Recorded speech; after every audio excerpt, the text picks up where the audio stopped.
The most striking effect is, as I have seen, very striking effect, that is if you skip your lunch, typical lunch now for students or doctors or nurses, we have our own restaurants, is that you get bread and you get some sugar drinks, and that you can't get as much as you want, and you get a lot of potatoes, but you don't get so much protein, because that is the expensive part. And when you take this carbohydrate meal with quick carbohydrates, you get very tired 1-2 hours after the meal. And for instance, in the hospitals, we have between 2 o'clock and 3 o'clock, we have our post-education lessons and so on. And then when you have that between 2 and 3, and the lunchtime is around 12, at least 80%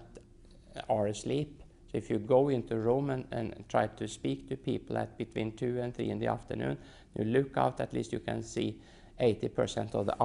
eyelid closed now and then, because they are so tired. And this, that you are so tired, is a sign that you in a way are healthy, because that means that you have your insulin sensitivity intact. So when you eat all these quick carbohydrates, the blood sugar rise not so much, because the insulin rise instead and keep it within reasonable limits.